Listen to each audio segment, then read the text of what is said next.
We are live. We are live. What's good? What's good? World Sports Fan Podcast back for another episode. We're still in season 3, episode 34, and number 34 actually is the number that Gary wore in Kent County. So it's very it's something that he's here on this particular episode because it again wasn't planned. Right. But we want to appreciate everyone for tuning in, Facebook, YouTube, all that good stuff. Long anticipated episode. Had to make sure it was right. As you can see, live on location, as Q Rich and D Miles would say. So I just want to introduce my brother and known him, whoo, man, 25 plus probably. Been some years. Yeah, man, been some years, man. G Somerville in the house, man. Tell him what's good. What's up, man?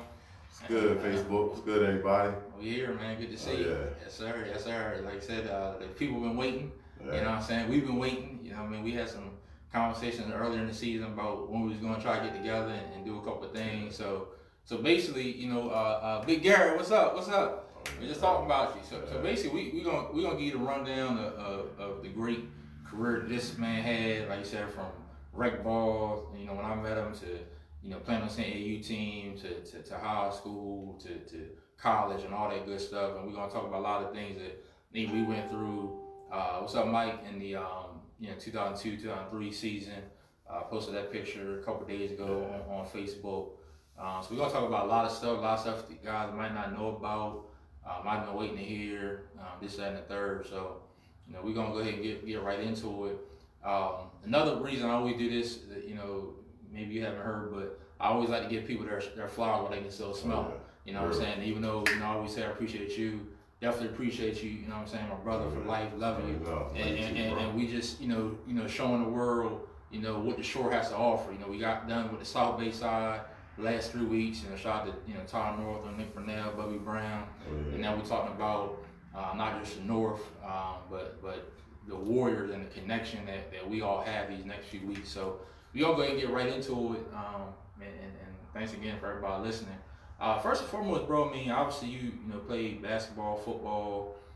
For the people that don't know, you know, tell people, you know, how did you start, you know, playing both sports? Like, who put the ball in your hand? Oh man, my dad I remember just being a youngin' and seeing him do it, and I mean, he put the ball in my hands right away. But I just remember being a kid, and he could still dunk then. Seeing him dunk, you know, make 12, 15 jumpers in a row. I wanted to be just like that. So, I mean, I definitely got to give him the credit for that. And he just always been behind me from day one, and my mom as well. Shout out Miss Shelley, Big Gary. And it's crazy because the only thing he didn't give you was a left hand. Yeah, that's the only thing. The left hand, but like you said, man, he was a beast. And for some people that don't know me, tell people out there which, you know, all that your dad accomplished, you know. I mean, he was a hell of a running back. I mean, he was you know, he made it all the way to NC State. You know, that's Division I. Played running back there. He was roommates with Nate McMillan, who just was the coach of the Indiana Pacers. That shouldn't have got fired. Right. Yeah. But yeah, man, he's a hell of an athlete. Anybody in Kent County, they know about him. Basketball, he was just as good, but football was his thing. So my uncle, it's crazy. It's crazy. My uncle was in Germany when I was born, so I really didn't see him until one day. Like, it's like he just came out of nowhere. Yeah, my Uncle Boo. Probably like when I was like 8 years old, we came back from Germany, and like anybody has ever seen him play ball, you just know. He's like, I mean, I ain't gonna brag, but he's like Jordan almost. I mean, you pass him the ball, he's gonna catch it like the palm of the ball.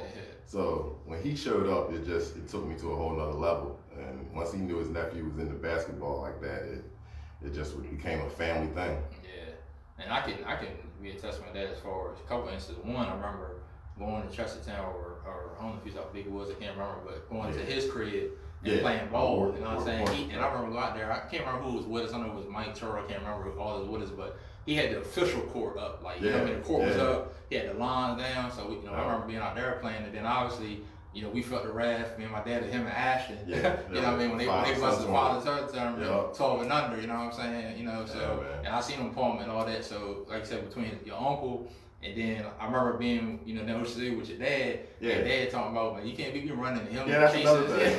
You know what I'm saying? Yeah, my dad was fast, man. Like, Fast. I mean, it's crazy. I've never seen like a 300-pound man run that fast. And I mean, yo, anybody ever stayed at my house, you felt the punches. You know how it was coming up. And you know, and that helped, you know, make us, you know, so I'm just talking about me, you know, knowing you since, you know, 12, 13, whenever it was, 11, 12. Sometimes I forget now, it's been so long, but so I know that you know, being there the whole time, knowing your dad, I can understand the impact he made. Right. You know what I'm saying? And then I remember, you know, Googling certain things, you know, maybe for you, and maybe he pop up, and then I end up reading an article, just the numbers he put up against Easton, and you know, it was just crazy. But Big Gary, definitely gonna get you on the show coming up next season. Mike, he definitely right about that. Yeah, he was bully and so he made it tough. You know, guys like Big Gary, Mickey, you know, shout out Mickey, you know, guys like that. You know what I'm saying? They play big roles. So, talk about, you know, what was the first memory you have of rec ball in, you know, Kent County, Chestertown, you know, where you from? What was the first? What can you remember first about for me, man? For me, it's crazy because like it's kind of, you know, Kent County's small, but it's cut up in sections. So just like anywhere else is, really much. So coming up, like my younger years, elementary, I mean, like anywhere from in Wharton, I was kind of known young, like early, like everybody knew about me, the name. But it wasn't until like middle school years is when like, you know, I ran into like one of my best friends, Ashton. That's when me and him, we started clicking like 5th grade. I want to say probably the first year of Parks and Rec, I didn't play with Mr. Asbury, rest in peace. Rest in peace. I was with another team and my team wasn't as good, but you know, he was pretty much recruiting me. From then on there, I was on his team every year. No matter what league it was, Ashton didn't even get picked because he was his son, so I was automatically the first pick, and he would have both of us, and that became a thing where people in that kid would start hating that, like that's not fair. So I bet. But that's when it started. I would say like 6th grade. I would say around that time, and that's like what a year before we ran into you guys. And talk a little bit about that memory, because what I remember, maybe you remember different, but I remember us playing a tournament at Easton High School. And I remember, I think we were playing Mike, am I right, with our YMCA team. I remember it was me, starting out with me, Winnie, Connor, Eric, and Mike. And then I remember we played Delgreen them, Randy and them, you know, beat down them. Remember? Yo, what you remember about this? It's crazy because I'll never forget it because I played on the middle school team and Chestertown middle school team. And we had a game in Easton that Thursday. The tournament was Friday. Oh, okay. I remember you saying that. But none of y'all were on the middle school team. So like, I'm thinking you just seen Dale there, right? I just seen Dale's team. That's what I thought. And it was a good game. Like they had Donnie, they had Brandon Jenkins, they had a few people that was my first time seeing them, but I didn't forget the faces. I want to say D. Ricks was on there too. And we beat them it was a Thursday game. So then Friday, we come down there and we had to play Dale the first night. And we lost, you know, that first game, that Friday night. But then the next day we played and we beat somebody, I want to say maybe a PG team, or maybe even Princess Anne team, I'm not sure. But and then we had end up running into them again and we lost. But from there, that's when, you know, we was just watching and it was so much talent just in that building that day. It was. And we were all young. It was, But you guys took, like, we was sitting in the stands watching y'all and it was like me and Ashton sitting there like, damn, yo, they're small, but they feisty. Like scrappy, man. They're scrappy. And we were just watching it and not knowing the whole time Richard had already, you know, talked to our dad and already put everything together. And we watched Cambridge as well. Juice, rest in peace to our bro Juice. You know, they were in the building too as well. I want to say Salisbury might have been there too. Salisbury probably was. And Richard just started, you know, it's crazy now that we've grown and we look back at it. It's just the way that they pieced everything together. It was genius. It really was, because then as we transitioned, you know, the first memory I have after that, and I'm pretty sure what happened like this was at the middle school, because that's where we used to practice at. And I can remember Richard and I'm saying, yeah, we got some guys from Chestertown coming to play. At first, I'm like, Chestertown? Like, I never even heard of Chestertown. Like, honestly, you know. And then I remember Mr. Huntley, man, like I said, Mr. Asbury, love Mr. Asbury. He said, rest peace, and he'll drive up that truck. He'll drive on there. Drive us from Chestertown to Easton twice a week. And that wasn't a short ride. And I found that out later years, that wasn't a short ride, you know. But I remember him driving on the truck, and basically y'all come in there, And you know how it is as young kids. First of all, you kind of size each other up. Exactly. Like I'm sizing you up, you yeah, size exactly. me up, I'm sizing Ash. So same thing with the Cambridge guy that took us a while. And then after that, we just started rocking. So I still remember like we were together for maybe a month or two, maybe like a tournament or so in, and it still wasn't clicking yet. I remember Richard. Someone they chewed us out in practice, but it wasn't even like us really. They were more so you guys. They were like y'all haven't accepted them yet. I do remember that. That was crazy. I remember that. I do.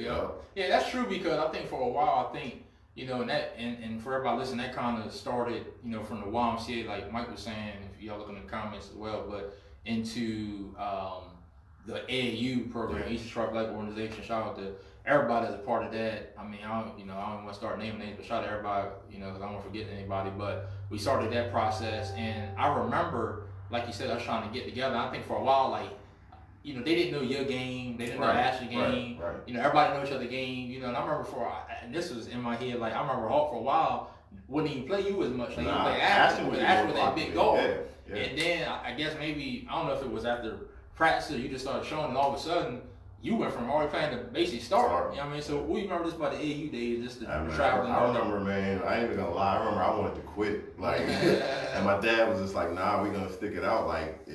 He's like, because it was the first time I ever was like sitting on the bench and watching us.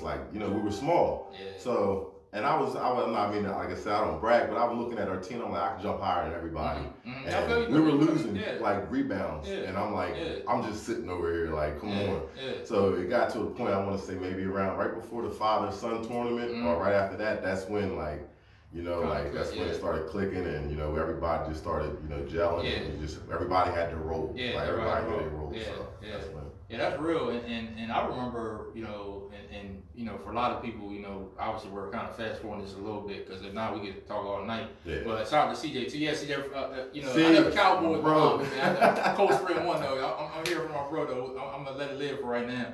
But I can remember, we at one point we got so deep that not only was you starting, but I stopped starting. I remember something because we came off the bench one time. This used to be the five off the bench. Me, George, Ames, Juice, and recipe Juice, Preston, recipe Preston, and Big Charles. Yeah. And then y'all used to start, it was you, Cavi, Shavar, Terrell Butler. Right. And I think we had a big, maybe Big Brian Brian. Big Brian Brown. And then we ended up getting deep in that. So like you said, this overall, what the AU program did for us, and now even thinking back, we are, already in the process of bringing that back, just waiting for Corona and stuff to kind of minimize itself. But it made us the men that we are today, and helped a lot. Everybody that was a part of that. We're gonna be getting into that a lot in a couple of weeks, with Richard as well. But so obviously AAU, you playing against guys from Colonel Richardson and Easton and Ken Island. Ken Island boys in the and Cambridge obviously, and Hurlock and stuff like that. So then I can remember your freshman year going into high school. Talk about not just basketball, because obviously, JV and stuff like that, but for a lot of people that don't know or might not remember, football was big. Like you said, you talked about your pops, running back, did great things with NC State, but you were a QB, and a real good QB. Like you said, you was returning punts, but I just found returning punts out today. I knew you ran a lot. I used to call you Dante Culpepper. Yeah. You know what I'm saying? But just talk a little bit about, obviously, just going into your first year about football and basketball. The crazy thing about football is I always played it, but I never played Little League until I waited all the way until 8th grade. And I played 8th grade. And we had a good team, but we'd had, every team gets their lumps. And I remember playing Graysonville, and I swore they had grown men on the field. I never went home so sore after a game, but it like I said, it made us men. It made us tough, to the point where when I got to high school, it was just, let me back up too. Mario Clark. Shout out to Mario Clark. I remember, shout out to my Kent County people. Too, baby. Summertime, we used to have Miss Smith program, summer program we all went to. And he had in his mind made up from then that I was the quarterback. He had his mind made up that summer. So I already knew, I had to get ready, because at that point in time, I just thought QBing was just drop back and passing. But, you got to learn the calisthenics, your options, everything. You got to know where everybody goes. So I grew up fast with that. I always had an arm, but I was a runner. I wanted to be a runner just like my pops. And I wasn't feeling the QB at first, but when I started getting to the point where I was comfortable, I remember I used to tell my running backs, and they used to always get a kick. I'm like, yo, y'all got 2 or 3 downs. You know what I mean? If you don't get a first down or you don't get a touchdown, I don't care what they call them, I'm keeping it. And after a while, I got to the point where nobody could say anything because I mean, we were getting there. It was making it happen. Yeah.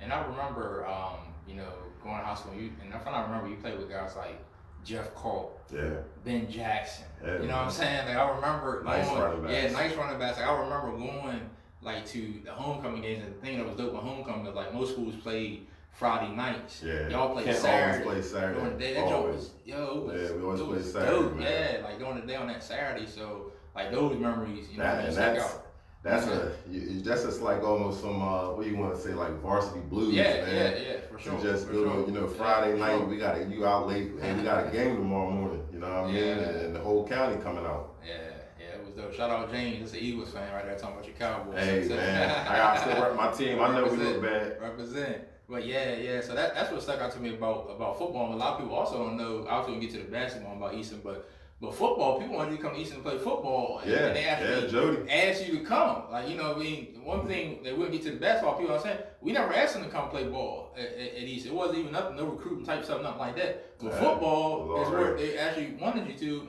and obviously you didn't do that.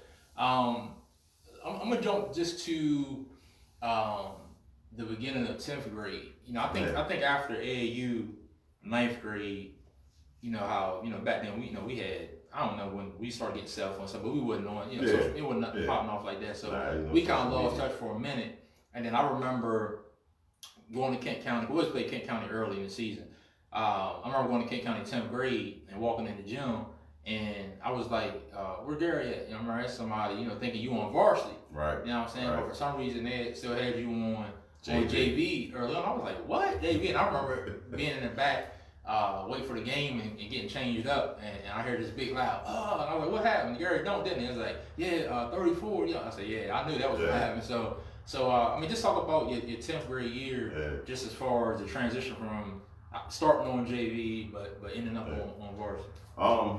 Even as a freshman, I used to look over at varsity, and I felt like I could play, and back then, like Kent County's changed now, of course. Like it's not the same as when our era was going on. So, they're caught up to speed. Like you seen Manny, Marquand, shout out to them, but they all came in as freshmen straight to varsity. So back then, no, it didn't matter how good you were. If you gotta get JV under your belt. Yeah. So, it didn't make sense to me that at the end of my freshman year, they asked me to move up for the playoffs, and I moved up. And I got to witness, and I got a little bit of clock against the great Andre Collins. That was my freshman year, and we upset Colonel that year.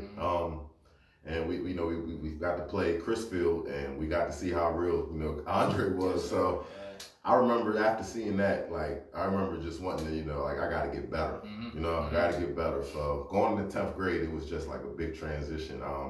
It went from, dunking with one hand, I might make it, to just I'm gonna make every dunk now, to you don't run on side of me. So it was crazy to me that I was on JV, but I was like, hey, it is what it is. But after the first 5 games, I remember that last week when we lost, we played Easton that week, but I just looked at it. I want to say we played Cambridge that same week, but we played Easton, I had 31. And we played Cambridge, I had 22, and then we played Queen Anne's, I had 24. My dad almost hurt something in the hallway. He was like, he just couldn't understand. And at that point in time, I'm like, Dad, I'm good, I'm having fun. But he was breaking it down to me you're better off, working hard in 10th grade, averaging 10 points, than averaging 25 on JV. And it didn't really click to me until maybe my 3rd or 4th game when I was on varsity. When I got moved up, we went to Christmas, and back then we had the Christmas tournaments. We had it at Cecil Community College. Oh, okay. And 10th grade, so me and Ashton, we moved up from JV. Right after that little incident with my pop. So we moved up. So it kind of was like, y'all better come play now. So because your dad acted a little crazy. So they moved us up, and man, I'm talking about we led the whole thing. Like we didn't win. It was like basically you win the first night and you're in the championship. You wasn't there that year, but you came the next year. I came the next year. But yeah. Oh yeah. I remember. Yeah. So that 10th grade year. I remember I jumped up. You got jumped. 10th grade year though, we the Friday night game, Ashton hit a game 1 of 3. You know, and I had 16 that game. I led all scores with 16, but he came through. Like I said, Ashton was always like a Jalen Rose, Scottie Pippen type player, just a little intangible. So I always hated him for a little bit, like just because he could do every little thing. He seemed like he was doing things in slow motion, but he'd get to a spot.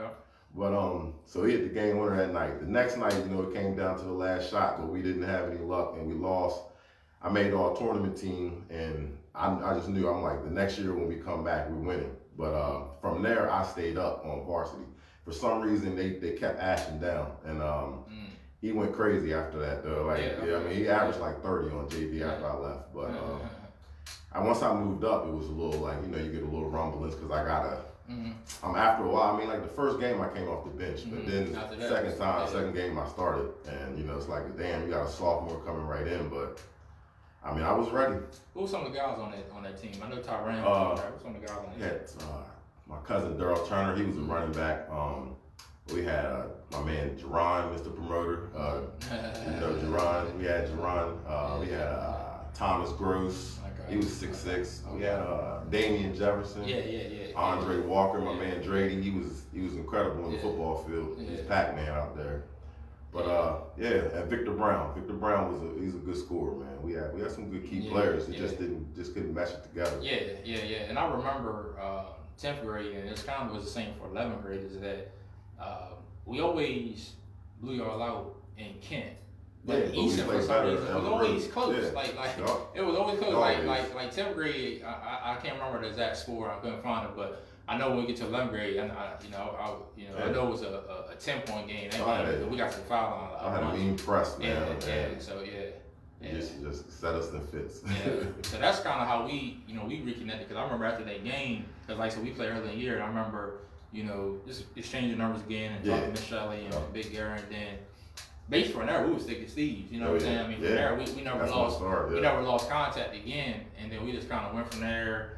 From playing, me and shout out Casey Roberts, man, we would drive from Easton to Chestertown and go play at the what's the academy? Christian Academy. At the Christian Academy. Yeah. You know what I mean? We would take that 45, 50-minute drive, you know what I mean, and just to get some work in. Play on Monday. Yeah, still play. Yeah, still play. 6:30. That's how they play 6:30. Yeah, that was it. So, so in between, obviously, you realize what you got to do 10th grade, going to 11th grade, y'all coming off of a I think it was a 4-win season, and your uncle is actually going to be the coach your 11th grade year. Your Uncle Boo's going to be the coach your 11th grade year. So I always ask people, what was your, obviously, because I seen the game, but what was your mentality that's going into from your sophomore year to your junior year? Because remember, you had a real good AAU summer, 10th grade, going 11th, so I know your confidence was high. But what was just your mental and what was you thinking going into that year? I mean, my confidence was high. I had a feeling like I knew it was going to be my team. And I do remember, 10th grade, it got to the point, like I said, the team, we didn't mesh together well, but we had some good players. But it was to the point, I felt like at 10th grade, it was my team as well. And I remember the paper didn't do me wrong because I didn't show up. But the last week of my 10th grade, the last games. I remember we played Kent Island, we upset them, and I showed up big, and I want to say maybe the last game of the season I had a big game, and then the first round of playoffs we played Chrisfield and they beat us, and I only had 7, and they highlighted that Somerville, who was because constantly who had this and that was held, so that was in my mind all that summer as well. So and like you said, AAU always played a big role. I didn't look at it back then I wish, we get older, same here. Taking it as it's time to get better, or it was just tournaments here and there. But if we took it more serious, I remember, I want to say maybe going into 11th grade, it's crazy too. I remember all this. We had an AAU game, and this is, like I said, this is when me and you started, the brothers started clicking. and we had a game, and it came down to the end, and we're out top passing the ball ball back and forth. And I'm looking at you like it's your team. You go ahead and take the last shot, and you just like you pass it back to me. So I'm like, all right. So I take a couple dribbles. Yeah, I take a couple dribbles, and I just pull up. Anybody knows me. That's my game, to pull up. So I pull up and hit the shot. But it took us into overtime. Yeah, they had that crazy dump, thing. They dump sudden death. They do a sudden death overtime to us. Yeah, they did the sudden death to us, so we lost the game in like less than like 10 seconds in overtime. But that played all a role in getting my confidence up going into 11th grade. And my uncle just becoming the coach just put a cherry on top. And then he was. I think he kind of knew too, like, I ain't going to be the coach, like, you're going to be right. So he was working me out, like, doing individual. That's when all the individual workouts came into place too. Because the year before, was it Mario Clark the year before? Yeah, Mario. And then, like you said, went to your uncle. And then, and just even going to that summer real quick, because I definitely remember that AAU, and I remember us playing down OC and places like that. But I think another thing that shows how much better you got too, because you know me, like, and I ain't passing them too much. Back then I wasn't passing too much. You know what I mean? So if I pass you, like, I knew you had to go on, and that also started that trust. Right. It started also getting that brotherhood, because I didn't mind passing, and you had to go on. So you know what I mean? So I knew where you was going. So 11th grade, you was already jumping out the gym 10th grade. So I knew 11th grade. You ended up averaging 20. Made second team. And the highlight, I would say that year, I do want to get to our game too, but the highlight was what you did to Cambridge. Y'all lost by 12 in Cambridge. I think you dropped 31. You know what I'm saying? Big game, and that was a big highlight. Like, man, Gary dropped that. They almost beat them, and they was undefeated, I think, at the time. Yeah. So what do you just remember about that game? I think also you had a real big one on that Bub talked about, Shot Bub, when you dunked on Wolf. You played High, dunked on Wolf. But just talk a little bit about some of those games. That 11th grade, man, it was a time of my life. Sometimes I was doing things I didn't know I could do. Just adrenaline, but I could jump high, so it was just sometimes like, and then I was one thing too. I always loved Kent County, man. Like, it was like I was like the golden child at one point in time, man. Like, you was. They in the morning show mad love, man, from everybody.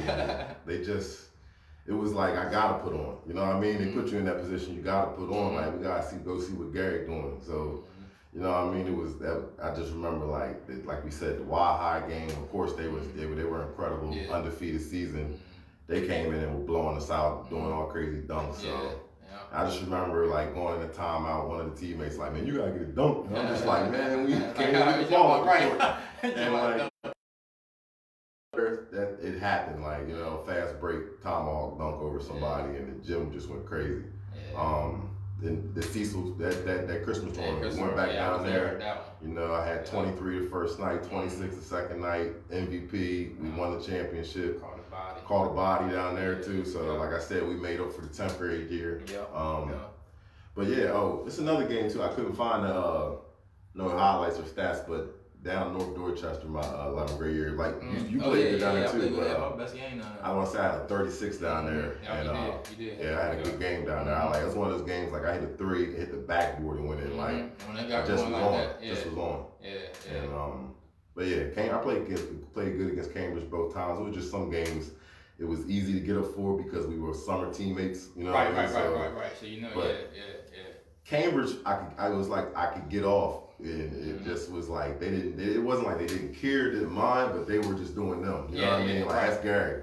But when I played y'all, we it was different. It's like bullseye. Like, we know what's over there. And that's the thing, like, and that's why, I always tell people, I used to hear people be like, I'm not saying we LeBron and Wade or nothing like that, but I'm saying, like, when friends play against each other, like, people always say, well, they don't go as hard. But to me, you go harder against your brother because you don't want to lose. And that's how it was with us. Like, you thought you was better than me, I thought you was better than you. We was gonna let each other know, and you know what I'm saying? We're gonna go head to head. And do you remember the play down Kent, 11th grade? All right, when I was dunking on you and Ashton, and y'all Ashton fouled? No, but That's what I'm talking about. I thought it two was man down there. It was the third game of the year. I know you got to start all this stuff. But see, I thought it was I was going to the cup and like I went for a layup and like you went behind me. I remember that one. I remember that one like too. you blocked it and caught a foul. Yeah, I remember when I turned around, you were asking. Yeah. That's what what I'm like. We talk, man. We didn't want to lose. We're gonna let y'all know. So yeah, it was a different type of rivalry. And then, like you said, then most times we guarded each other. Yeah. Like I said, I remember our 11th grade year down there, our 11th grade year at home. We had came off of, that was our third game in a row, and we had injuries, and Casey was hurt, Twan was hurt, I think Brandon Jenkins was hurt, and it was a close game, and I ain't gonna lie, we shot like 4 and a half more free throws. You know what I'm saying? We ended up winning by 10, and then it was a fire drill. Middle of the fourth quarter. You know what I mean? So that helped. I think I had 16, 9 in the second half. Kevin had 18. Colin Crouch, Colin had 11. I had like probably the hardest 11 I had worked for. And that's how it was. Like for some reason, like Ashton would play better. Yeah, Ashton would play better. Because we had to pay that attention to. You know what I mean? As well. But that's what's up. That's what's up. So, obviously, 10th grade, 11th grade. So now let's go ahead and get into, I'm sure a lot of people waiting on your senior year and everything that transpired and everything. So obviously, that summer and, me and you had any conversation about playing together, nothing like that. I remember 12th grade, I want to say it might have been September, definitely was maybe about early October. I know you would call and I'll let you speak on it that, it was an issue happening at school and basically, your dad was talking about either moving you to Easton or Cambridge. Yeah. Now, first of all, I want to let you go to Cambridge. so you said Cambridge, then we definitely got to make sure it's coming there, and I'm sure we were the first choice, but it was never because of ball, never because of sport, but even what we're dealing now, and I'll say this, if you don't mind, you can go in, even what we're dealing with now in the world with racism and systemic racism and things like that, it was the same thing in 2002, man, when it comes to Gary, and that's one of the reasons that he had to leave where he was at, and come to us. But you want to speak just on that beginning part as far as how that all got started? Well, we left out. Like I remember, I want to say right before that summer, I went to Australia. Yeah. So, talk about actually. Yeah, I did want to talk about the Australia experience because I remember we had to raise money for you and different things like that, and that experience. Because I remember actually just reading an article about when you went to Australia, and it was only a few days before. You was ready to go back to school in Kent and all that. So like I said, it was never intended for Easton. But talk about the Australia experience and how you got to go. They had contacted me, I want to say maybe twice before, but we never really had, looked into it really or, thought about it like New Zealand and Australia, like who goes, like, come on. But after a while, like, looking into it, my dad was like, the way it broke down, it's like, nah, man, that's a good opportunity, if we were to raise the money. You know what I mean? And the problem wasn't really raising the money. It was more so of just making sure I was safe and having you had never flown. You had never flown before. I had never flown. Not even know. So I was making sure I had enough spending money and wanting to know where I'm going to be at and everything. Because like I said, we went to New Zealand for a couple of days and then we went to Australia. And me in my mind, I'm thinking like, all right, I'm going to catch a plane in New Zealand and then I'm going to get in the car to go to Australia. Yeah. So now it was a whole nother 10-hour flight there. So. And this is right after 9/11. Yeah, we understand too. This is right after 9/11, so everybody just wasn't hopping on the plane right after 9/11. And but man, it turned out to be incredible. It was the way it was broke down. It was almost like Junior Olympics, where it was different age brackets. But we, I met kids that were younger than me from Philly. Mm-hmm. That I'm still in contact till today, and thanks to social media. Mm-hmm. But just like I got a guy I was a teammate with. He was from Boston. Mm-hmm. So. We just, it was girls there too as well, the same way, broken down. And we would exchange gifts at the end of the game. So, like, if we played Sydney or we played Switzerland, we exchange something, we give them something from our American and they give us something from their country. And, I learned, right around that time is when I learned, I was like, wow, man, it's global. It's global. I mean, basketball just isn't American, it's global. Like, the competition was coming up then.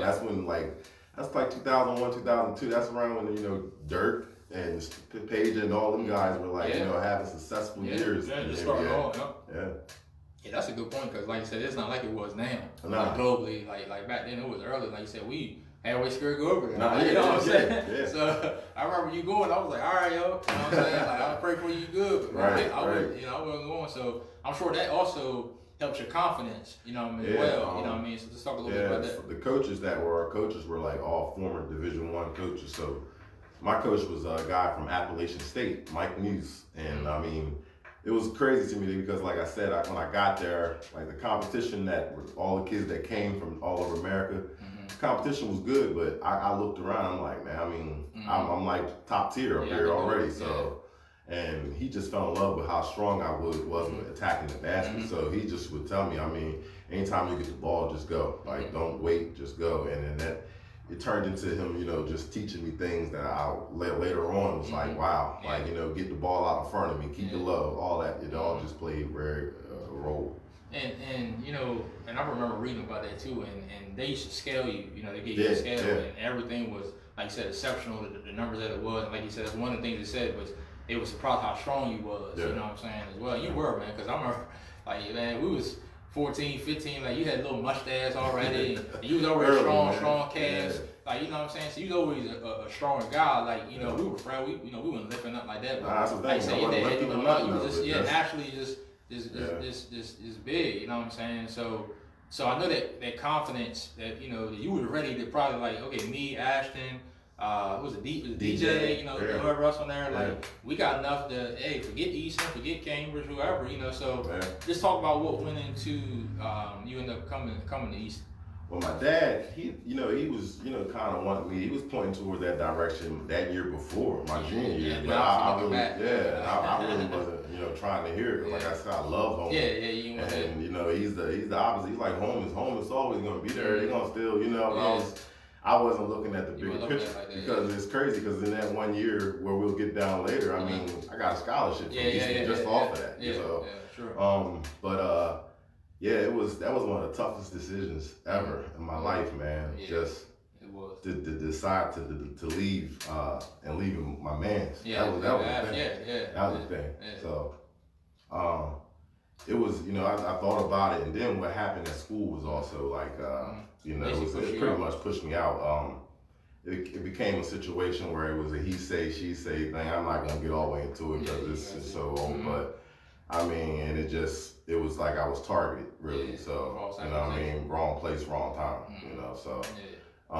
And another thing that played a role is that was also the year that went into where you had to have a 2.9 or 3.0 or something like that going into the fall. So if you wanted to play a fall sport in the spring, you had to take care of your business to go over. And I always knew, like, I always slacked in the spring because I didn't play a sport during the spring. So it was just more time just to, you know, play ball and just do whatever. And I remember I had 1D, and I mean, I passed, everything was good. I had 1D, and the woman, she was a new teacher. She would not budge, man. The football coach, he went down there to her and everything. He's like, I don't know what you done to that woman, but she would not budge. And I remember, it was crazy. But she was a black lady, fine black lady, and she had a BMW. She was from Delaware, and for real, I don't even know why I was in the class. It was a health class, and there was only 2 dudes in it. There's nothing but girls. Cousin Mia was in it, my cousin Toya, so they got me by because I never paid attention. All I did was try to impress this woman, like telling her, like, I know you heard me in the morning. They said Gary Somerville threw for 2 touchdowns, or, you know, he had 30 or whatever like that. And she used to just get a kick out of it. And to the point where we have the culminating activities at the end of the year. And she was like, class, she shot a class out. You will not believe who got the highest score on the culminating activity. And they're like, it was me. And she still gave me a 69. That's crazy. Like, what I do so Smith couldn't understand. He's like, man, I don't know. So I didn't play. And didn't play football. Yeah, I didn't play football. So it just became more so like it was easier to go. It was easier to go. And I started to think about how easier it would be as far as me on the court with more pieces that know. Just they don't gotta rely on me. Because that's what it started to become sometimes at Kent. Because like some of my guys weren't fully they weren't fully into the game like that either. And then you know, to your credit as well, if you think about it, that year, you could make the argument that it would have been even tougher for you because you asked, but y'all was missing Tyrann. And Tyrann was 6'4". Yeah. So he had graduated. So Tyrann was y'all. a big role for But him. yeah, but like you said, the conversation never started off, about ball. So going forward, just from my perspective, I remember you first called and I was like, that'd be cool, but at the same time, I was kind of hesitant because I was like, all right, well, me and Cat, we got that third guy, shout out to Casey, but it was always three of us trying to distribute. So I'm like, all right, now, it's just me and him, 1, 2, everybody else come around, Mike and Dino coming up. So at first I was like, man, now we got to share again. But at the flip side, I'm like, I want to state title too. Like, forget the 1,000 points and scoring a lot and all that. I was like, I want, at the end of the day, I want to win. Even thought about right. But see, that was the first thing I thought about. So the 1,000 went out of my head to the states. Right. So, and then I remember a couple weeks went by, and I think you and your dad had talked, and then you said, I always had talked to my mom, shout out Mom Blues, and then, we came together and decided that, it was cool. But if you remember, and I was half joking, but I was half serious. Well, I said, man, you try to come. I kid you not, I said, they're going to try to take our games. Yeah. I kid you not, I said that, right? Yeah. I said, they're going to try to take our game. And then everybody's like, no, we'll make sure the paperwork good. Because I was like, all right, what is it that you have to do and not do? Because again, they said it was an easy process. You do whatever. So as a kid, I'm like, okay. But that's just my initial thought. Right. Because again, in '98, that great Easton team with Marty, when Shep was on her, they talked about it. Marty being here next week. They took them games from them for something silly to me. So, sometimes Easton has that target. So I said, why should you try to take our game? So obviously we started the process and, you end up moving with me. And it was dope, man. Like I said, you had a brother, but I was always a single child. So having someone else there, waking up, getting on the bus, but the dopest thing was working out. Like, you know what I'm saying? And I think I can even talk for you and you can speak on it, but just tell everybody like the ball we used to play, because you're right, like maybe we didn't do everything like the fundamental stuff and the working out one-on-one, but we played. Yeah. Like you got to the wide, Twan was catching lobs, Turtle was there. You know what I mean? So let's talk about the competition we used to play after school and stuff like that. Like when you came. that was the difference. Like it felt like I should have been came, because when I was at Kent, like when I would get out of school, it was just like, all right, what we gonna do? Like it wasn't like we going to play ball or nothing. It was less a group of us would decide that. At Easton, every day there's somebody at the Y hooping. You can go get your rep. You know what I mean? So every day. I get there and we get in there and I already know everybody, but it's like they just on a whole nother level to prove. I mean, D. Ricks is coming off of JV. He's shooting from half court. This is before Steph Curry. He's pulling up from half court. It's entertainment, baby. And Twan is catching tip jams. And to the point I'm like, damn, I might not start. So, and then, after we get into it, it comes down. But man, and we didn't have our full team either when I was at Easton. It was guys missing though, but that was a thing. Before you go, let me tell you who's missing. You had Donnie missing. Yeah. You know what I'm saying? You had Winnie missing. You know what I mean? And then Turtle started off first couple games, and then we didn't have him. And for a lot of people don't realize that Tay Roberts came back to school a little bit for that time. Yeah. And then Tremaine Gibson, shout out Tremaine, he was getting ready to play, and then he ended up, going to Denton. Yeah. So that would be even more. Now all five of them might have been too much. But if you just say Turtle played all the time, and then Winnie or Donnie or both of them, then and we was already good, but just on top of that. So like you said, we were deep and it was competitive, and you can speak for anybody is that we was going head to head. You know what I'm saying? Yeah. That's first. That's like. That's the first time, like I would say, probably like I was like, damn, Lance got me down here, but he talking to me like, just like you're not doing nothing, like you know what I mean. But it pushed us to levels. Like I remember one time at the Y, I actually I think in the middle of a pickup game, I threw it off the glass and caught it in the game and dunked it, and I didn't even know I could do it, but it would push you to that level to just. Do stuff. First thing bring the ratings down with the Cowboys. Everybody talking about this Cowboys. That Rich White. He a Bronco fan. Oh man, Karen said the same thing. That team don't even got a name. But yeah, so obviously we get the tryouts and everything, and for a lot of people don't know, Richard was going to start you at the point guard. Yeah, and he did. He did start you at the point, and it's crazy because you gotta understand, me and Kev, we went through our third coach in 3 years, but it's Richard, so we like, all right, he knows, it's gonna be cool, you know what I'm saying? So the starting five was you at the point, me, Cabby, Twan, then we had big Derek Cannon. Shout out Cannon, talked to him a couple weeks ago. You know, we started like that first game against North Carolina, and then we ended up switching up. So Mike Blake came that second half against North Carolina. That was the first game of the year. You know, had 9 assists, I think 3 blocks. Really changed the game. Yeah. And for what a lot of people don't know or might have forgotten, that year, I think we also kind of started slow because we had that big snowstorm. You know what I'm saying? So that messed all the games up. So for instance, Cambridge, we wouldn't play them until game 4, but we ended up playing them game 2. We weren't ready for them yet. You know, they ended up beating us by 20. You had a good game, solid. You had 17. Yeah. You know, and y'all made a nice comeback when me and Kev was on the bench. They cut it to like 9. I remember at one point. But what do you remember just about the first part of that year before the Christmas term? Just talk, yeah. Well, first of all, man, Derek, shout out to Big Derek, man. I went to middle school with Derek, and it was crazy because y'all didn't know that. So when I got to school, I forgot Derek was even in Easton. And I remember you telling me, like, so you came, not even realize I didn't realize it. And you're like, we got Big Derek. And I'm like, Derek, because, you know, we called him Slink. So I'm like, and in middle school, he was tall in, but he didn't play no ball. Yeah. So when I seen him, I'm like, Slink. He's like, yo. I'm like, man. Then when I seen him on the court, I was just like, oh, man, I got somebody back there that's blocking shots that, you know, I can leak out now for more dunks and stuff. You know what I mean? Because he's back there. But I do remember, you know, Richard talking to me, sitting me down, telling me, you know, he wanted to try me out the point, and he was explaining to me, you know, he was like, it's a way, you know, you just, you know, you watch and learn everything and know where everybody goes because you do plan on playing at the next level. And I'm like, And he's like, so what do you think you're gonna play?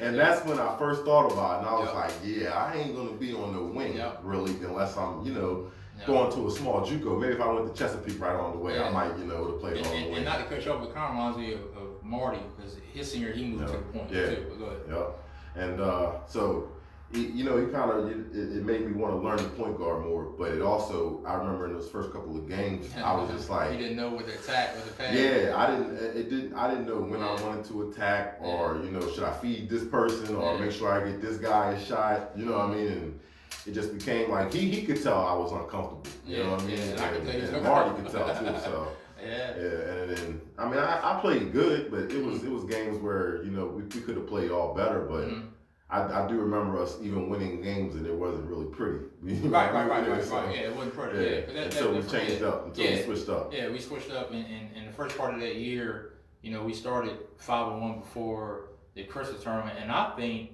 that Christmas tournament really helped us, you know, kind of gel into, even though we didn't have Cabby that Christmas tournament. Remember the incident with that. But actually, I'll go back. Actually, I think St. Michael's. The last thing in St. Michael's, you know, we had the Dunk Fest, but everybody remember the Dunk Fest, but if you look at it, we had, I think it was 17 assists that game. We were dishing the ball, and originally we said, we were probably passing too much. You know, we had 4-player double figures, so we were starting to learn how to play with each other. But at the same time, I think that Chris tournament, I was more like, I'm good. Like you go ahead. You know what I'm saying? That's probably like the first time I started.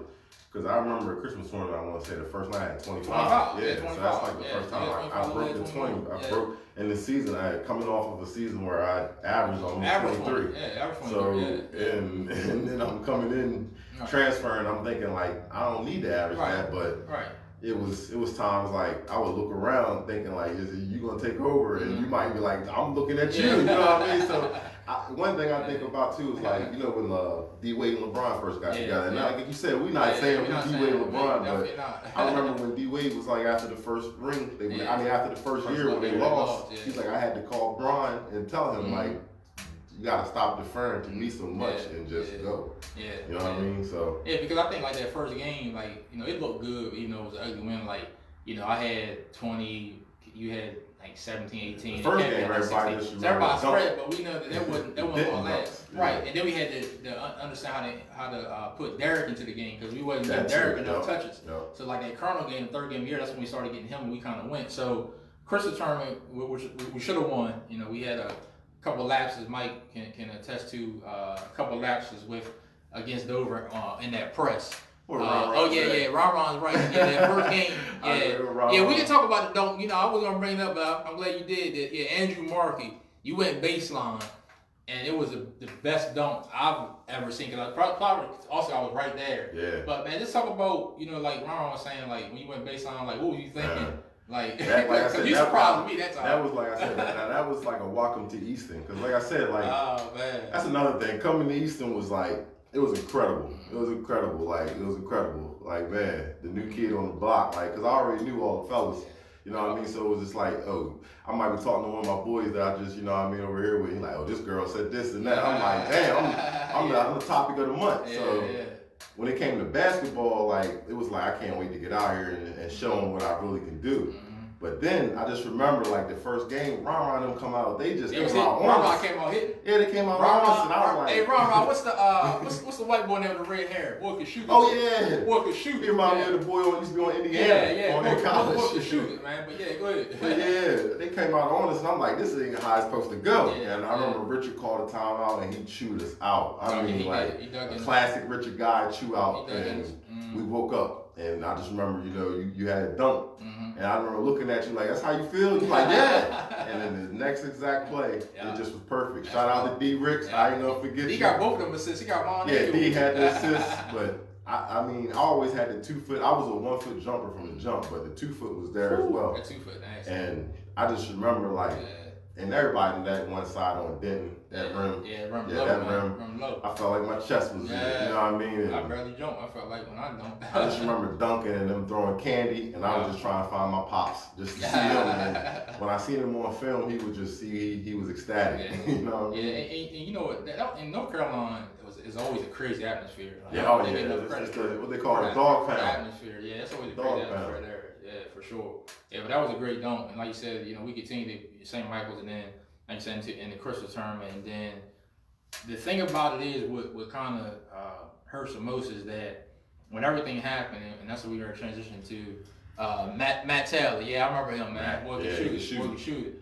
I remember as far as we were just about hitting our peak. So we come out. We got Ken Ollie, and I remember you had that conversation, Chris tournament. I remember after Christmas, I think you went home for a couple of days, and I was home, but when we got together, all right, it's time to go now. Like, we only got one loss, and we knew that. You remember? We knew that Cambridge, unfortunately, Chris tournament, D. Jones had just hurt his ankle. So we knew that they could be prone to lose a game, and so the same night we played Ken Ollie and won, they ended up losing to Hurlock that same night. So, we come out, we finally feel like we got to field each other. I had 27 and 8, you had 21 and 8. Mike started off the game with 4 threes. He had 13, 14 points.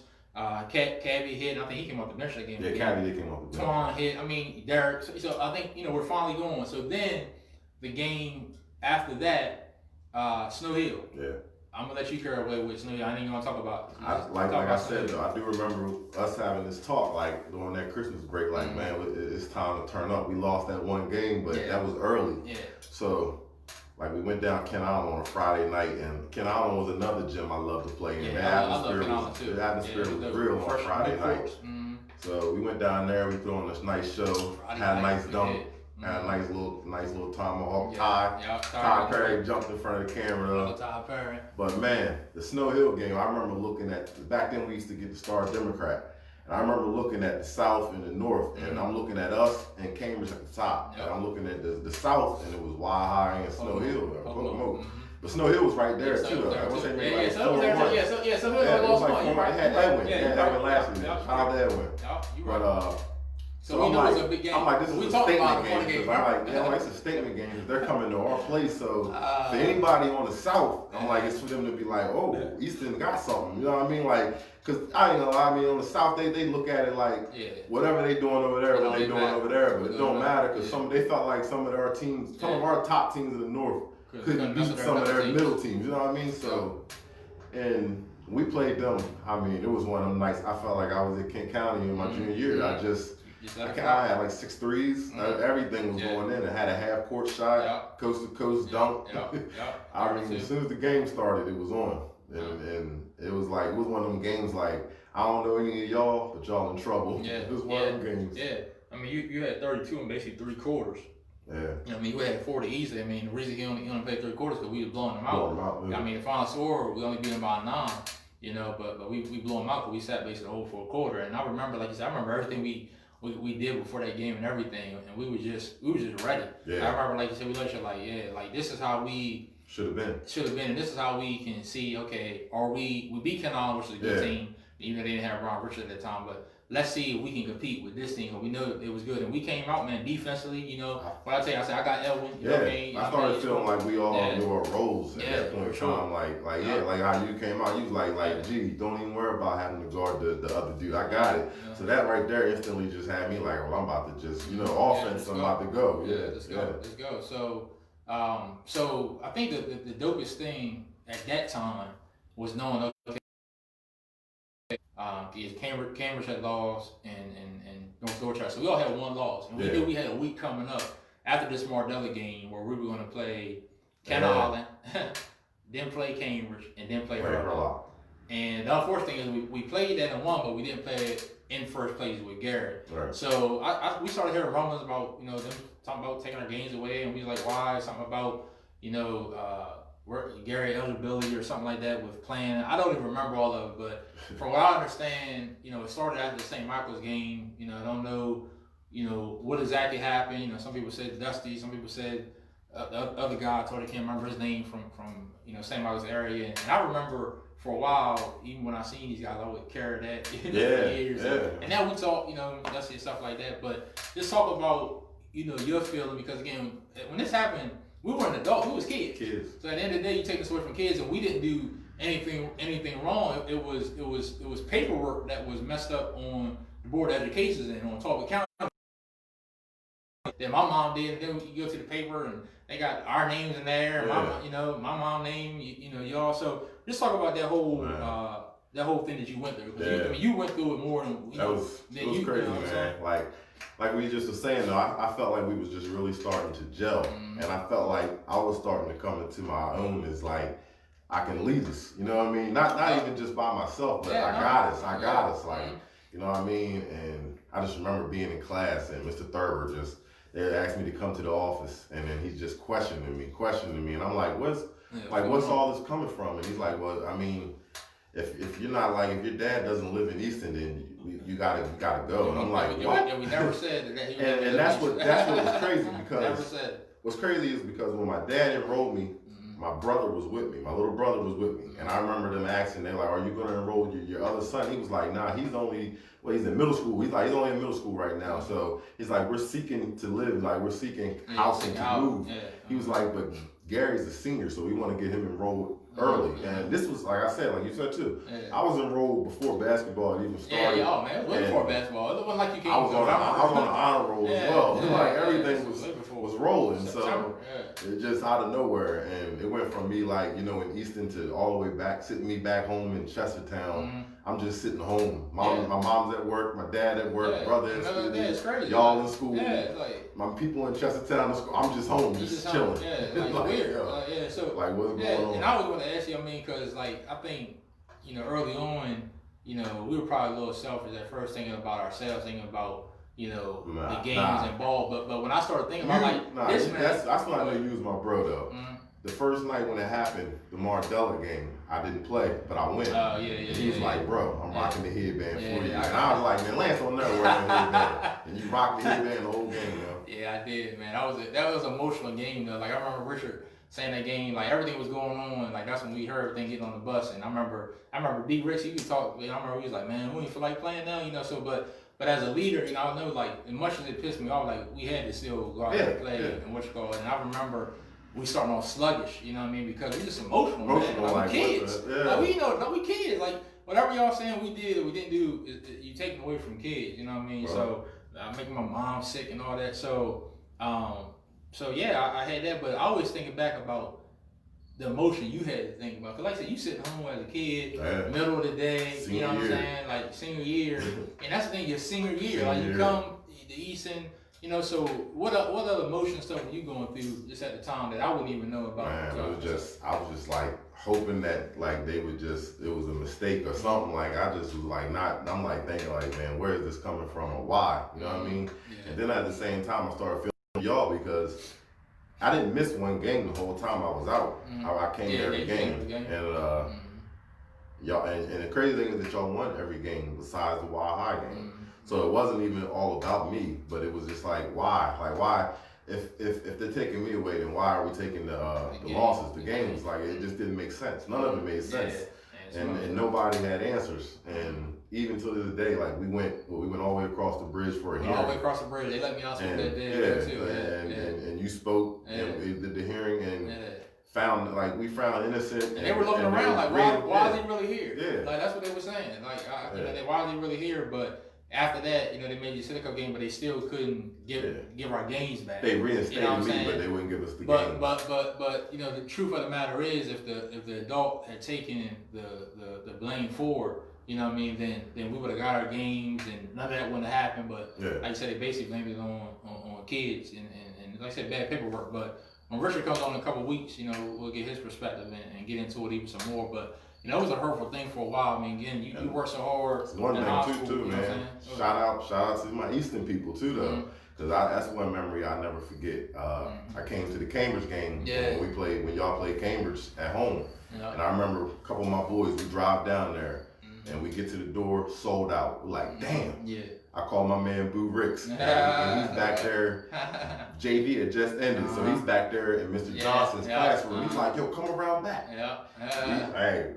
Come around back. They happy to see me. We all get in. We all get in. Then I get to the door, and Jody Ward is there. He's like, Gary, what's up? So I walk in, and he's like, yo, y'all with Gary? My man Ted's like, yeah. He's like, come on, we didn't pay. Man, and the whole crowd just starts, cheering for me and stuff, and I was just like, wow, like, you know what I mean? I felt guilty, I felt wrong, but I mean, you shouldn't have. There wasn't nothing you did. There wasn't nothing you did. I remember you came in there, you had the white, was it Sixers? I had the Clippers. Clippers on, the white Clippers jacket on. I remember that, you know what I'm saying? But yeah, Mom Duke's on there, the question my mom, like she, like, you know what I mean? Like she did something and all that, man. I'll tell you, I was hot, the whole situation, but like I said, looking back, I think it all, helped. You look back at everything you go through, and it all helps mold you to the man, to the person that you are, and things like that. And like I said, it's just, learning lessons and things like that. Not again that we did anything, but the people that did whatever, I mean, they know, and it's stuff they live with, to this day. I'm sure they could take it back now. I'm guaranteed, they would. First place we would have had the Bayside game. It got snowed that year. Yep. But the biggest thing was Easton Pocomo. I always talk to my boy Tony Tall, about playing him and Pooh Bear and Javon Schofield and those guys, David Wilson, all them, Gary Laws, what I mean? Yeah. We wanted that north-south, but it didn't happen. But when you end up coming back, I don't know if you remember, but like you said, we went to cross the bridge, got that straight. Yeah. You had to practice some dumb rule. We had to practice a couple games. Man, they did me dirty. Yeah, they tried to steal. They did me dirty. That was Tim Thurber. They did me dirty because they said I would be reinstated in 48 hours. That next day, Easton played Kent County in Kent County, and I couldn't play. And that's why we know just never beat. We could play against the old squad because the other game against Kent never got made up. I never got made up. Kent once and Hurlock once. So many Kent people was mad, man. Come to the game and I didn't play.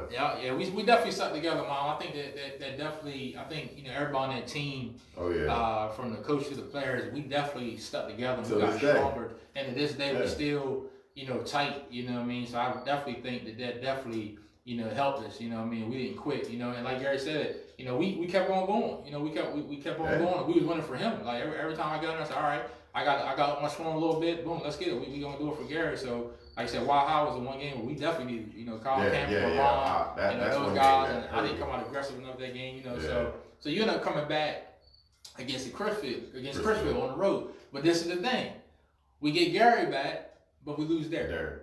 So it's an incident with Derek, and honestly with this one, man, I kind of, take the blame, a little bit, because if you remember, it was always me, you, and Derek. Yeah, I had to call, so we was on him. So I would pick him up, drop him off, me and you, and us three was always together. And then after everything kind of happened, obviously you had to go back to camp for a while, and then as far as staying situation and stuff like that, I think I wasn't on Derek enough, like I should have been. He got caught up in some stuff, so he ended up getting suspended. I think it was just like a 5-game suspension or something like that. But again, season was over, just enough where we were back. So we ended up going.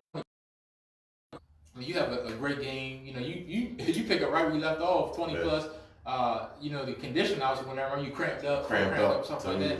Well, what was the emotional stuff like? You know, just being back on the floor all that time. I remember. I want to say that either it was Trish McGee or either the Star. I don't know. One of them, they came to my house and interviewed me. Yeah, it was right the before the Star. Yeah, and I just remember them asking me like, "What are you gonna do?" And I'm like, "I'm gonna make up for missed time." Yeah, y'all. Like, what do you think I'm gonna do? So,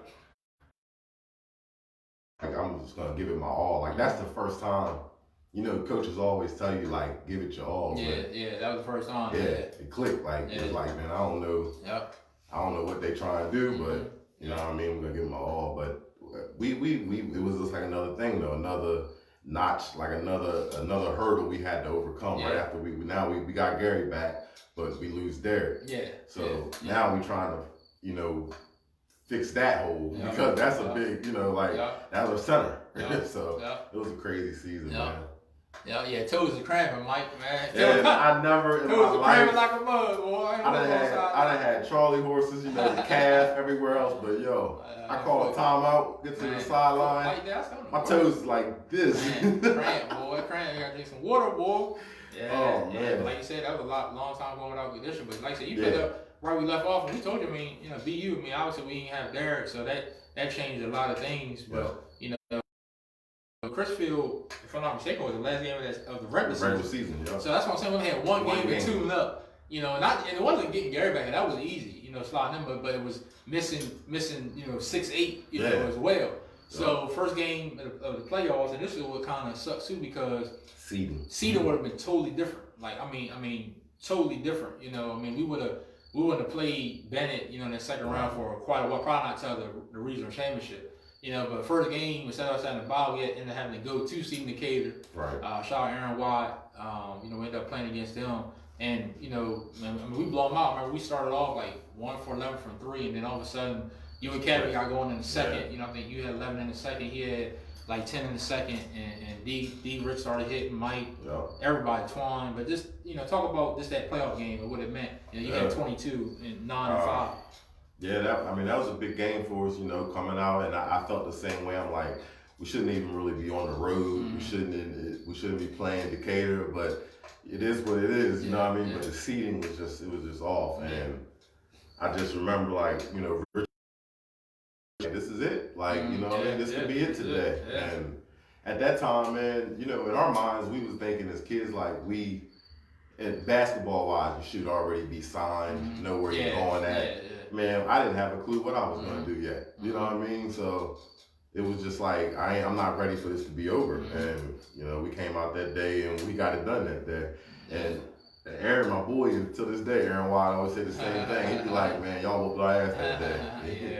That was probably our best offense game the whole season. We scored 98 points. Yeah. You know what I mean? So that was probably the best one all season. I mean, even from a shooting perspective, like, the shots y'all was hitting, I mean, it was easy for me. I had like 6 assists that game. I mean, it was easy. Got tech too. You know, somebody try to come up behind you. I try to make sure they knew Don Sazzle was down there. You know what I'm saying? And so, you know, what's up, Big Todd? So, you know, that's what that was. So you had a great game. Like I said, I was just happy for you. You know, so being back and then 20 in back-to-back games. So then second round, we played Bennett. You know, the late great Bruce Wharton, man. Yeah. You know, who passed recently. You know, me and Gary are real good friends with his brother. You know, Larry, and you know, not even knowing this at the time. Yeah, you know, not even knowing. Not knowing this at the time. Small world. But he was in the stands watching. He scouted us, and they came out when he came to Easton, and man, played a 1-3-1. And you know, with John Holmes, Steve Coram, they had Trees, and you know, Cornell. You know, so it was a lot of Cornell Johnson. So they had a lot of guys, but Gary still did his thing. Another 20-point game. D Skinner actually came and helped us on JV and had 9. He was like the second leading scorer. Like so, we didn't help you at all. You know, but what do you remember about the playoff game? That game, man, and I just remember, like, you know, I'm looking like, damn, man, Bennett got players that from Chicago. And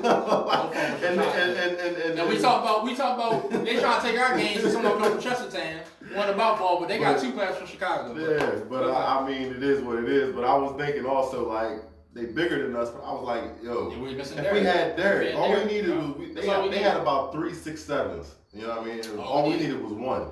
That's all we needed. needed. It changed everything. It didn't matter how big you were because we were small going to Baltimore, wherever we was going at back then. So, but it was just one of those games we were outmatched. That's all. That's what it came down to. But it hurt. It hurt. That was to go out like that second round. It hurt. And then looking back, like the only good thing about it, if we were going to lose, at least we lost to the state champion. Yeah, when they won the whole thing, ended up winning the whole like, thing. Okay. So like at least we now in the but flip also side, the flip side was we felt like we had there, it would have been us. It would have been us. So because again, even if we take our games and we still have Derek, I still think we'll beat them and we'll be fine. But taking the games, the seeding, and then not having Derek, because they came to us. Tough. They came to us. We had a home game. Yeah, it was tough. But that's what it was. So season over. But we get a chance to play in the Cliff Missile All-Star game. We lost that game.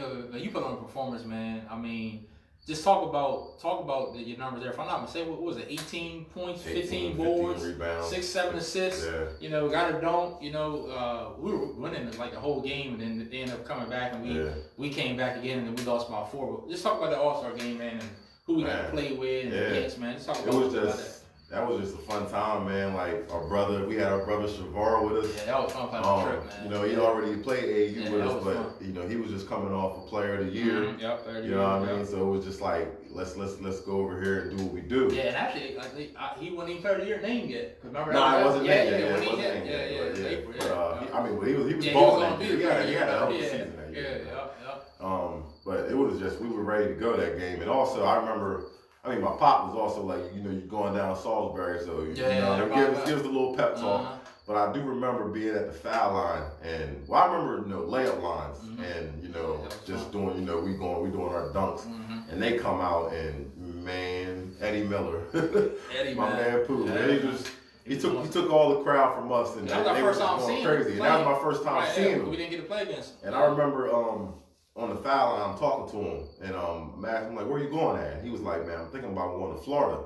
I'm like, Florida? So I'm like, well, shit, I'm tie my shoes up. Let me say, I'm like, it's Florida might be in the building. You know what I mean? So, and then from there, that's where, we had a hell of a game. We didn't come out on top, but, it was fun, it was fun, man. We played, like you said, with Shavar, and Kevin was in that game, T. Thomas, a man from Queen Anne's, Houston. No. Nah, he was next year. What's my other man's name? Smothers, Keith.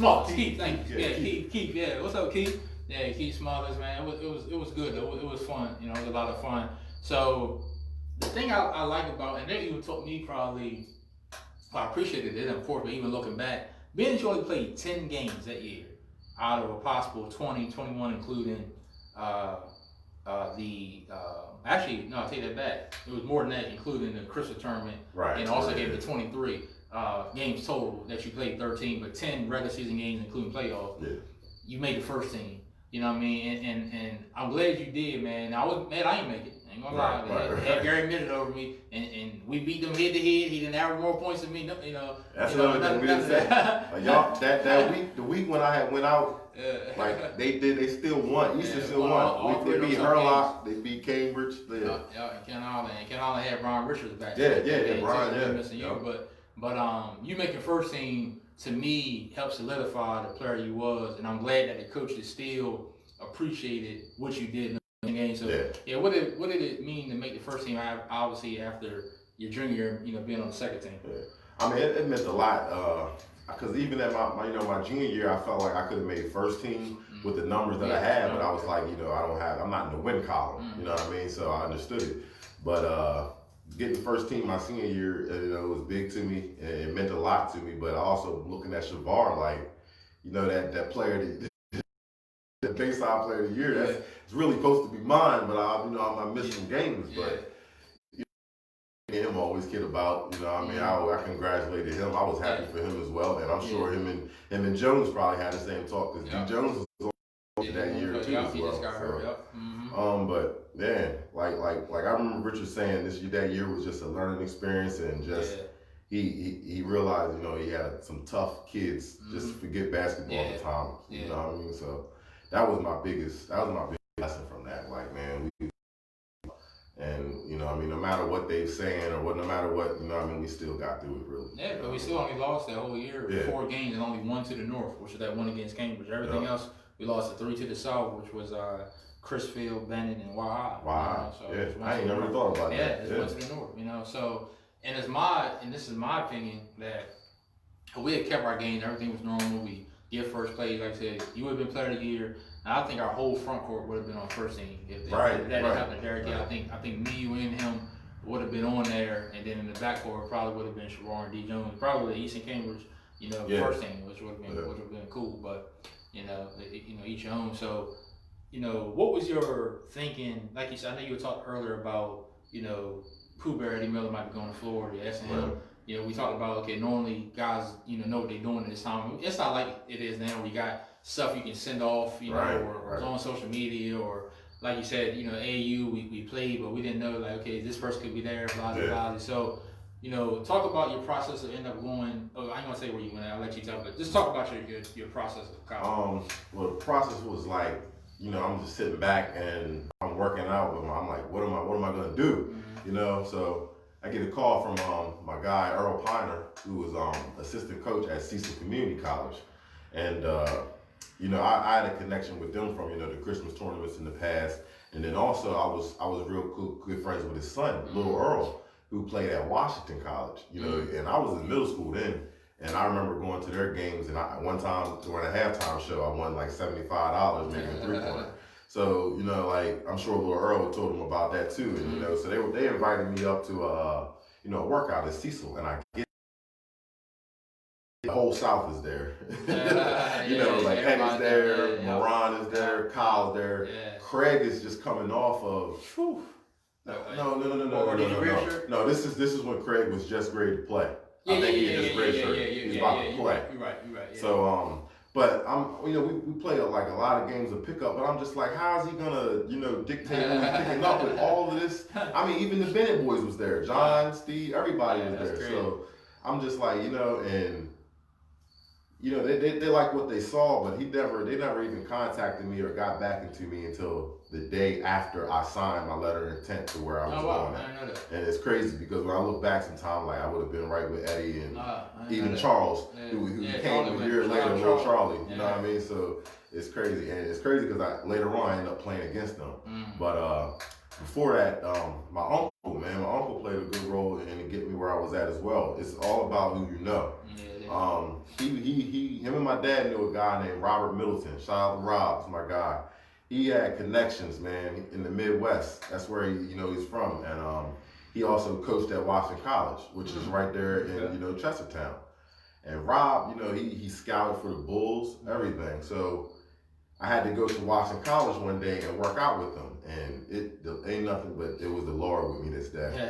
I shot the lights out. This dude, he put me through drills I'd never done before, and I was excelling. I'm doing good and surprising myself. And he's like, man, just put a game film together, give it to me, and I'm gonna shop it. So that's what we did, and we called Richard. He got all the games together and everything, and came back, and we had a school in Long Beach, California that was a JUCO, and then we had the Midwest school, which was Mineral Area College. What got me with Mineral Area also was that I got just 10 games in Easton. What's the elementary school? Moton? Yeah, Moton. Shout out to them because I'm forever thankful for that. I got a scholarship, a full ride. Didn't pay for anything.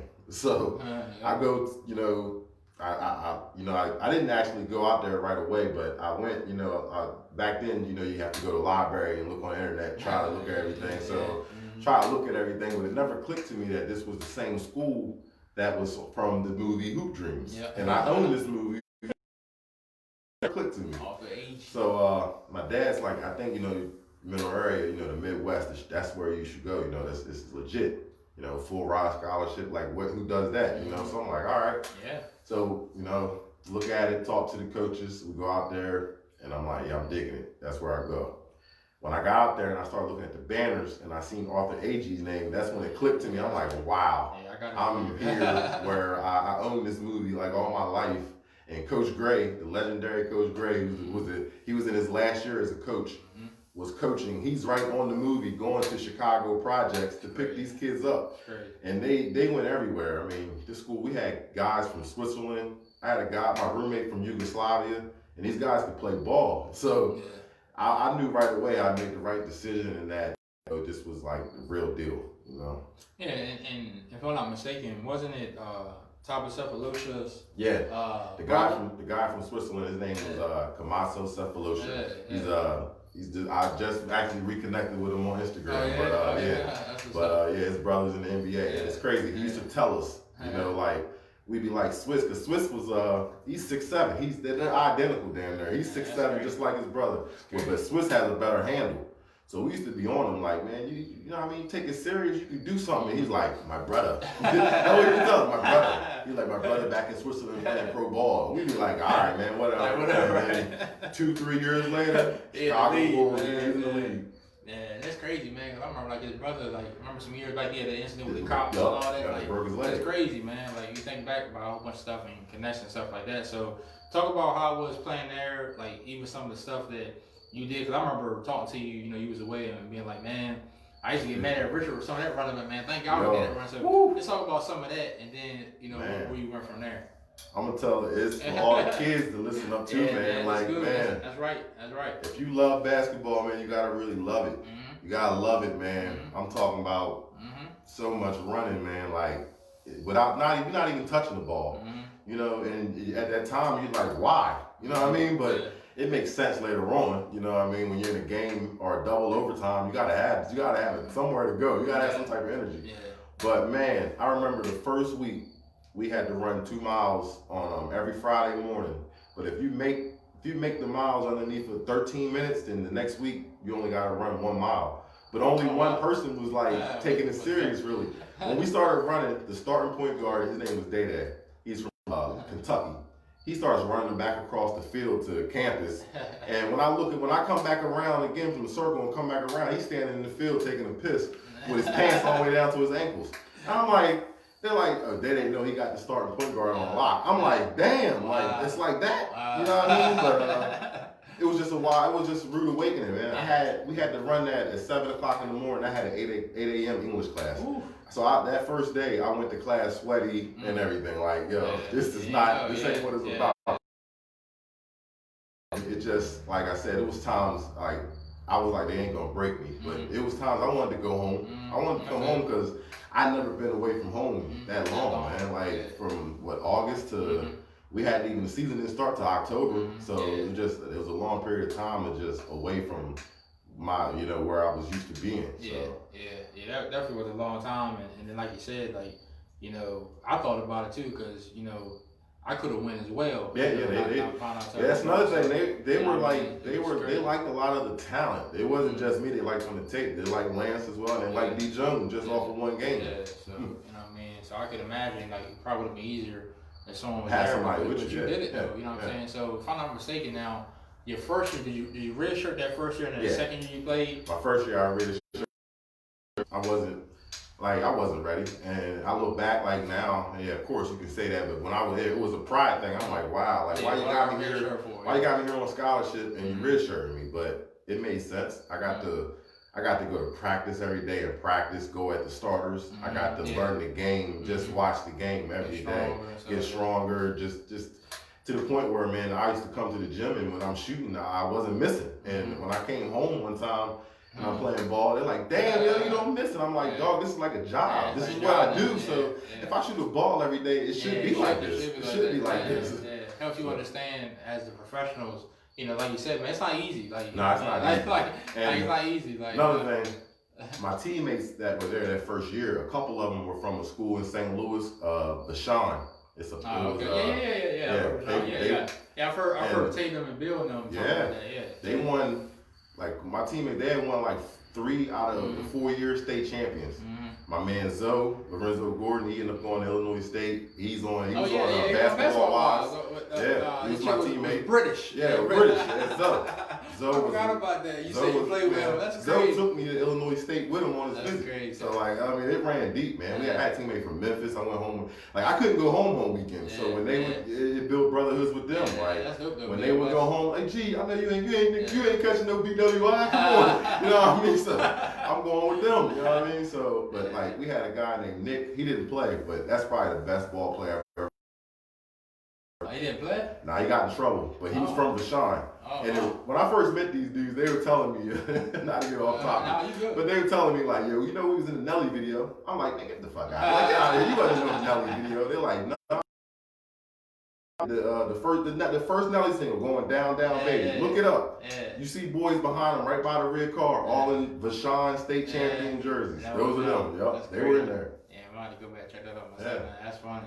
So, and I remember when you started playing that second year, I can remember one particular game. If you want to talk about it a little bit before we go into where your next stop was, but then you hit a game winner or a big shot in the fourth quarter. Yeah. I remember your dad listened to it on the radio because I couldn't see it, but just talk about like how much better you got in some of the games. Yeah, maybe I mean, I could see the transitioning from that year when I really started to like my next year coming in. I thought that I should have been the starting point guard, but the guy that started over me was my brother, and he broke it down to me as well. He was like, "Gee, I mean, you're definitely better offense than me." He's like, "What I do is what a lot of dudes don't do." And Dan's my guy. He'll run through the wall.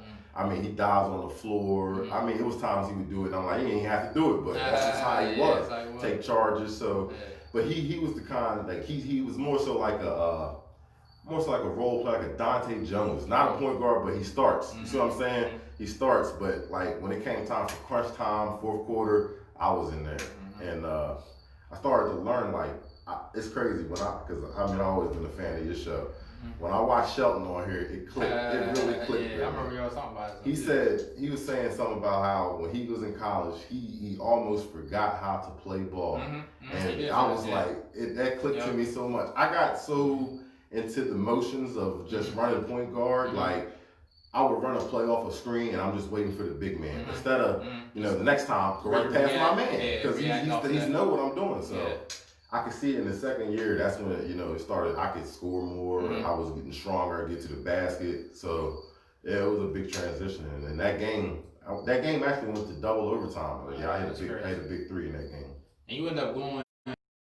Take it from there. Was it to Frederick? Yeah. And what was the determination on going there? And then just talk a little bit about how that looked up. I didn't really want to leave because we had just won the conference, and when I was in Missouri, we won our conference championship, but we didn't win region. We had a good team. The crazy thing with that team though, there's no chemistry. It was probably like 6 of us that were crew, the other 6 were crew. And like once practice were over, us 6 together, that 6 together. Which is like when I look back at it, I'm like, that's what it was that stopped us from going further than what we did. But we got our names on the wall. I still need to go out there and see that in person for myself. Yeah, go back for that. But check that out myself. And it's crazy. Here after that following year, they won region. We didn't go back. They won region. My coach, Coach Tate, great guy, man. Still to this day, we great friends. He coaches at St. Louis University now. Supposed to get up sometime whenever they come this way to get lunch or something, man. But he played at University of Missouri too. Played against Paul Pierce. He's great career, but he knew basketball. I learned so much from him that even when I didn't go back, I was still grateful for what the time I had there and what I learned, the competition and everything. So then trying to go to school somewhere in Maryland, I wanted to come back home. Like I wanted to be somewhere in Maryland where like guys like you can come to the games. Again, I'm invited to a Cecil workout again. So I go this time. And anybody ever been to Cecil workouts or anything like that, they show the video of Rashad Brooks, of him just catching lobs and stuff. He was tough. So shout out to him too, man. And so then we play. At the point in time, right before we played, they're telling us that Craig had just signed to Texas. So I'm like, wow. I'm like, Cecil's booming. Like Texas? Yeah, I'm like, damn. So Sure. We played pickup ball, and this is like the first time I'm like, damn, I see why. Like he was so different. He was so different and advanced. Like I was like, damn, like Craig's on his way. And it was the same thing again, almost like they were interested but not biting. You know what I mean? And when I go to Frederick, that's when the Cecil coach is like, well, damn. I'm like, man, but it's nothing but love, man. Both times I played them was nothing but love and fun. I mean, they ended up. My year at Frederick, Cecil ended up winning the Maryland region. But I couldn't be nothing but proud for Kyle and Craig. Kyle and Eddie and Charlie. Yeah, Charlie talked about that. Yeah, When he and was on the show. it drove me crazy though, man, because my coach at Frederick, man, he was a good guy, but at times he acted like he didn't know nothing about ball. I remember one time I had a fast break dunk in the game, and he said in the paper, I didn't know he could do that. I'm like what? But Where you been at? I remember like the first time we played Cecil, he was telling like the guys, because shout out to Jeff Chambers too. I just thought about that. Jeff, that was another role that played into me going to Frederick, because I had a guy from the north. You know, Jeff Chambers played at North Carolina. So yeah, he was assistant coach there. And him and my dad connected, you know, so he took care of me while I was there. His son, Logan Thomas. Man. And Jeff was the real deal, man. He's the real deal. He's the real deal. I was at Frederick, man. Yeah, and I don't know if we got, not to cut you off, I don't know if a couple weeks ago people heard the episode when I had Nick Purnell here about talking about how, you know, with Jeff Chambers against Sharon Mills, he wanted that heat. Like, he wanted that smoke. Like, you know, and that's the same way he used to talk to us in the huddles and stuff. And he's like, gee, I ain't got to talk to you like that. And the boys were like, I had teammates from VA, PA, they looking like, why? Like, but he knew that we had that. I already knew. And I remember Coach Miller used to be like, he was like, we got to guard Kyle Camper tonight or whatever, or somebody like that. He'd be like, Gary, you know about these guys. And I'm like, you shouldn't be saying that, because you're already putting like a little bit of fear into my teammates now. And they come out there all flat, and Kyle and them just doing whatever they want. The year at Frederick was kind of up and down. I almost forgot that he was the assistant coach. Jeff Chambers, that was dope. That was dope, man. I look back at it. But I had a lot of up and down games at Frederick, but it was just my playing time was up and down for real. That's what the problem was. And at the same time, I also went back to the wing. Because Maryland was different from Missouri, just the size. It's always been like that. My roommate, I will tell you a quick story. My roommate, Rob, he's 6'9" when I was in Missouri. We redshirted together the first year. Now, when we played that second year together, we were freshmen on the court, but we were sophomore in the books. Rob had offers from Murray State. Bobby Knight was at Texas Tech and called this man. And I'm talking about somebody's ego going, because Bobby Knight called him. But it wasn't even, and I was averaging more points than him, but it was only because they looked at it as he's 6'9" and I can get him for 3 years because he's redshirted, and he ended up going to Murray State. He did go to Murray State, and it was dope because he just took John Moran did. That's what I said. He just posted a picture like 2 weeks ago with Ja with arm around him, and I'm like, that's about a 20-year difference in school, but just because he's alumni, it's all brother. I'm like, that's love, man. That's love for real, man. That's love for real. When I was out in Missouri, it's crazy. I got a letter from University of Northern Iowa. They were interested, but it was only for a partial scholarship, and it was tough to do that. But it was crazy was that I never heard of them. Same thing, I had never heard of. A lot of schools I heard Murray State back then. I had never heard of Stephen F. Austin. I got a letter from them. And like that's how I knew Mineral area was the real deal. We could leave class, go to the coach's office, like, yo, who? I got mail? You know what I mean? And it would be like that. But and that's what I'm saying. I was getting small D1s, and Rob was getting these. I didn't understand it at first until I'm looking at the height, and I'm like, wow. And you know what I mean? That was the difference. Yeah, for sure. And then in Northern Iowa started popping a few years after that. They started making the big dance.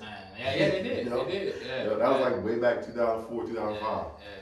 That's crazy. So then with Frederick, what was just your mindset and your thinking after that? If I'm not mistaken, I don't know if you were gonna go play at Salisbury and something happened, or just talk a little bit about Frederick going. Well, I ain't even gonna lie. When I was at Frederick, when I was leaving there, it was more so like, man, like I felt like back then I was so hard on myself. I felt like that, like it was like it's over.